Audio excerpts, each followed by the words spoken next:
Ayer por la tarde nos enteramos de una noticia que francamente causa preocupación respecto del rumbo de la economía mexicana, y es que en diciembre se perdieron 405,000 empleos, que es pues una cantidad superior a la del año anterior en casi 5%, y esto hace que el balance de empleos creados en el país haya sido de menos de 214,000. Tendríamos que estar creando en México pues algo así como 1.2 millones de empleos al año, y solamente 214,000 se crearon en el 2024. Lo cual, si quitamos el año de 2020, que fue un año de pandemia, pues es el peor desempeño desde 2009. Vamos a hablar de esto con Valeria Moy, directora general del Instituto Mexicano para la Competitividad. ¿Cómo estás, Valeria? Feliz año, me da gusto saludarte. Hola, Pascal, muy buenos días, muy feliz año, todo lo mejor. Gracias. Oye, pues, ¿qué significa, qué representa esto en términos de la marcha de la economía mexicana? Mira, representa yo creo que muchas cosas. Representa, en primer lugar, una muestra clarísima de esta desaceleración, que a mí el término desaceleración me preocupa un poco, porque parecería que la economía mexicana estuvo acelerada en algún momento, ¿no? Y en realidad lo que sucedió después de la pandemia y hasta 2023 fue una recuperación nada más de lo que se perdió en 2019 y en 2020.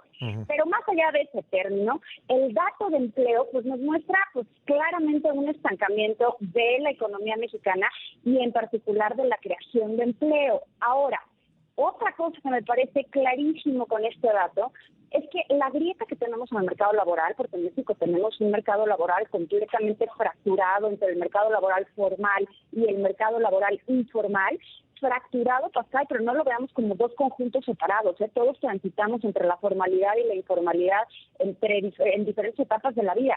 Pero este dato de empleo formal nos muestra pues la magnitud de la grieta, la magnitud de esta fractura, porque cuando vemos que solo se crearon 213,993 empleos formales, es decir, con todas las prestaciones de ley, esos que nos gustan, Pascal, esos que están afiliados al IMSS, esos que tienen salario mínimo, esos que tienen una jornada laboral, que tienen prestaciones, esos por los que siempre estamos abogando, bueno, solo se crearon 213,000, casi 214,000, cuando pues la población que se va incorporando al mercado laboral es de alrededor de 1.2 millones de personas. Y entonces, ¿a dónde se va los otros millones de personas que no consiguen un empleo formal?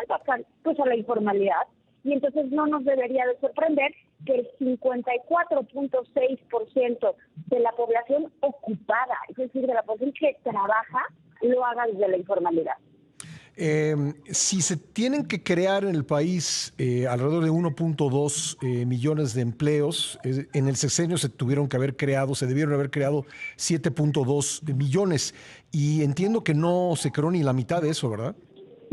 No, por supuesto que no. O sea, sí tuvimos un pésimo sexenio, sí, en términos de creación de empleo formal, te podría argumentar la gente, bueno, pero es que el 2020 fue un año atípico, sí, desde luego que fue un año atípico, ese año se perdieron 647,000 empleos, pero en el neto no se han creado ni 2 millones de empleos, ¿no? Cuando tendríamos que estar creando, pues imagínate 1.2 por 6, bajita la mano, 7 millones de empleos. 7.2 millones, sí.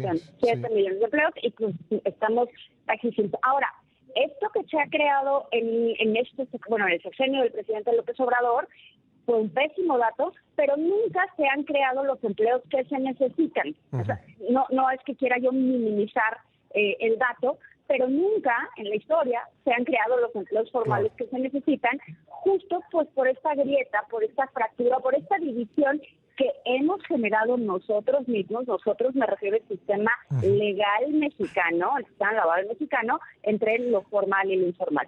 Entonces, el gran problema del país en materia de empleo sigue estando en la informalidad. Yo creo que es uno de los grandes problemas, total, uno de los enormes problemas que además nadie quiere tocar, porque como estamos hablando de más de la mitad de la población que trabaja, se vuelve muy complicado, porque también ahí hay intereses, porque también ahí hay grupos de poder, porque imagínate que ese empleo pues también se organiza de cierta manera, porque si obligas, que en teoría debería de ser así, a las empresas a que el 100% de sus trabajadores sea formales, le subes enormemente el costo. Entonces, hablando, porque ese es otro fenómeno muy mexicano, Pascal.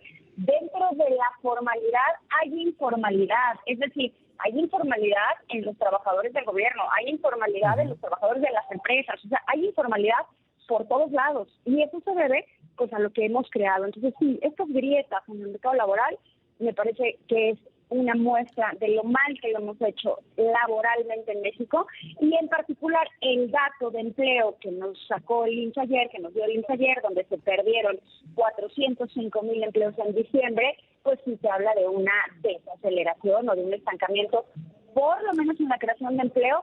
A mí me parece verdaderamente preocupante. Ahora, esos 405,000 que se perdieron en diciembre, a lo mejor algunas personas van a decir es que siempre se han perdido en diciembre, pero creo que ahora se perdieron más.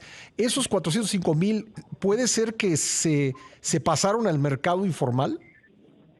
Pues es que no lo vamos a saber, porque no vamos a saber a qué se va cada persona, ¿no? Pero por supuesto que, o sea, tú imagínate, en México se necesita trabajar. Cuando nos dan el dato de desempleo, cuando nos dicen la tasa de desempleo es bajísima, es 2.6, 2.7, y lo festejamos con bombo y platillo, a mí me parece que no nos estamos dando cuenta que la tasa de desempleo, pues lo que mide es flexibilidad del mercado laboral, ¿no? Y cuando no es que la gente no pueda quedarse en su casa sin tener Claro, un no hay empleo. seguro de desempleo en México, ¿no? No hay seguro de desempleo. Sí, también tenemos que hablar de programas de transferencias, donde estos programas de transferencias a lo mejor cambian los incentivos al trabajo. Creo que todavía no tenemos evidencia para decirlo con 100% de seguridad, pero sí estamos viendo dinámicas en la creación de empleo que te hablan de que algo está pasando en el mercado laboral, que no estamos corrigiendo de fondo. Y luego cuando le hacemos cambios al mercado laboral, todo se va hacia el mercado formal, porque cuando se habla de subir el salario mínimo,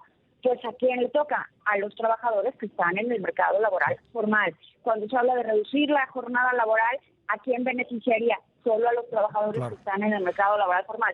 Y estamos subiendo los costos sin tomar en cuenta que pues hay otro sector que es la mayor parte de la población ocupada, que es el informal. Bueno, en el corte busqué el dato preciso de cuántos empleos se crearon el sexenio pasado. En diciembre de 2018, empleos formales ante el IMSS había 20.1 millones y al final del sexenio había 22.5 millones, así que solo se crearon 2.4 millones de los 7.2 millones que en teoría o por la necesidad de la economía debieron haberse creado. Pues muy pocos, ¿no, Valeria? Poquísimos, Pascal. Claramente no es suficiente para darle cabida a la población mexicana que se incorpora al mercado laboral, pero sobre todo porque tenemos estas grietas, ¿no? Yo no estoy diciendo que la economía mexicana no haya crecido, creció muy poco durante el sexenio de López Obrador, eso sí es completamente cierto, pero de cualquier manera, si seguimos con estas fracturas laborales, esto no va a mejorar.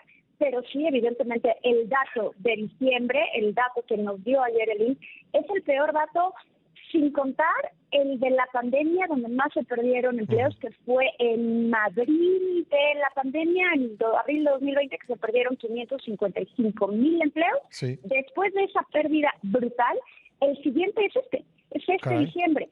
Y sí, hay un componente de estacionalidad. En efecto, todos los diciembre se pierden empleos. Sí, desde luego, eso se sabe. Sabíamos que se iban a perder empleos.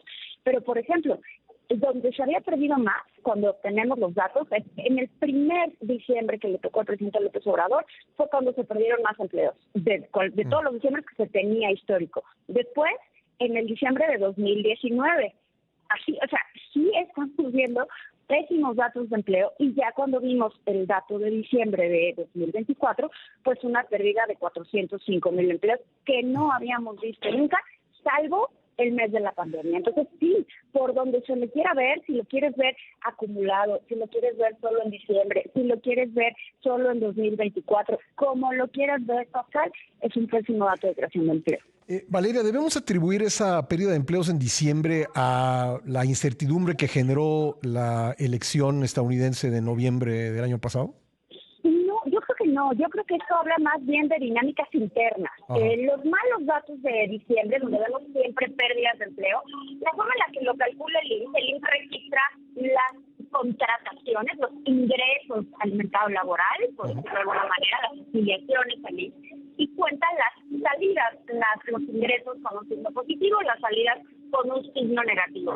Todos los meses entra gente a trabajar, todos todos los meses sale gente de trabajar. En diciembre, uno pensaría cuando ves este negativo que es porque todas las empresas despiden a miles de personas. La realidad no es así. La realidad es que las separaciones se mueven más o menos de forma similar a lo largo de todos los meses, pero lo que sí cae de forma muy importante son las contrataciones. En diciembre nadie contrata, Pascal. Todos los que van a contratar de alguna manera patean o postergan esa contratación para enero, y entonces en enero empieza a recuperarse. Sí, siempre vemos una pérdida de empleos en diciembre, pero este diciembre yo creo que más que responder a la incertidumbre del presidente Donald Trump, que sí, por supuesto, esa incertidumbre nos va a pegar de muchísimas maneras a la economía mexicana, y puede ser que algo tenga que ver, pero yo creo que no es lo único. Creo que sí estamos metiéndole muchas diferencias, muchos costos a la creación de empleo formal, y esto ya en plena desaceleración económica. Yo creo que esto pues es una combinación que fue muy mala para el mercado laboral. Me decías antes del corte que pues todos los beneficios que han obtenido los trabajadores en función del aumento del salario mínimo, etcétera, pues son para los trabajadores formales, porque en el sector informal de la economía pues ni siquiera existe el salario mínimo, ¿no?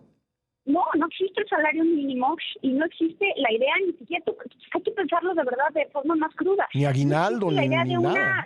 nada, Sí. no existe ni una sola, bueno, no existe si te enfermas y por algo no puedes ir ese día a atender tu trabajo, el que sea, de forma informal, eso ya no tienes ingreso, Pascal. O sea, ya pensar en una jubilación, en un aguinaldo, en el salario mínimo, no, eso, por supuesto que no existe. Entonces, sí creo que tenemos que darnos cuenta que el mercado laboral sí lo hemos diseñado de tal manera que tenemos pues estas grietas enormes que además, cuando lo vemos a nivel regional, las grietas están en el sur.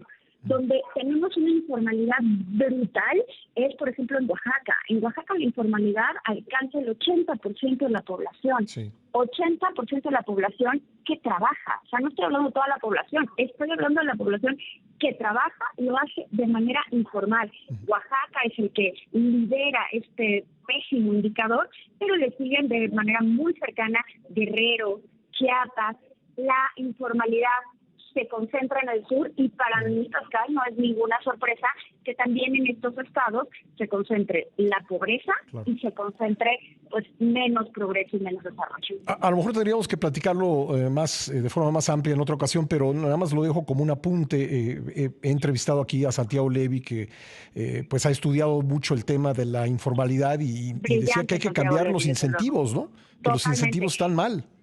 Los incentivos están mal. Trabajamos con un mercado laboral, con leyes que se crearon en los 40, con un sistema de pensiones creado. Sí, ha habido cambios, pero son ajustes pensando en que la población vive literalmente 50 años. O sea, el sistema que tenemos está diseñado más o menos en 1947, cuando la expectativa de vida era 50 años. Y por supuesto que el mercado laboral ya no responde a ese diseño estructural, a ese diseño legal que tuvimos hace muchísimos años. Tiene que haber cambios, tenemos que cambiar el sistema de seguridad social, nos tenemos que mover hacia algo más universal, cambiando por supuesto el tema fiscal, porque sin eso no vamos a resolver estas grietas. Y por último, ¿qué nos dice? Comenzamos esta conversación diciéndome tú que estamos claramente en un periodo de estancamiento de la economía. ¿Qué nos dice pues esta débil creación de empleos hacia el futuro y hacia la marcha de la economía en este 2025? Ese es un tema importantísimo. Nada más hay que pensar que la economía mexicana para 2024 habrá crecido, todavía no nos dan los datos definitivos, pero alrededor de 1.5% en el mejor de los casos. Para 2025 la expectativa está en 1.2% de crecimiento. Y el crecimiento económico y los empleos van de la mano. Hay economistas que argumentan que uno va primero que el otro, que primero se crece y luego se crean empleos, otros dicen que primero se crean empleos y luego se crece, pero más allá de esa discusión que se vuelve más técnica, creo que sí vemos con absoluta claridad pues una relación, ¿no?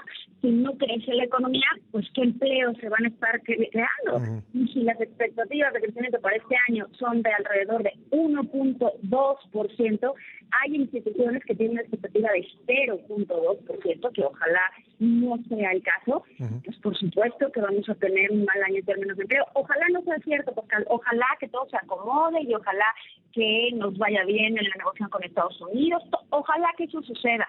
Pero las perspectivas que tenemos hasta este momento no son demasiado optimistas en ese sentido. Pues Valeria, gracias por ayudarnos a entender estos temas. Feliz año, es lo que te iba a decir.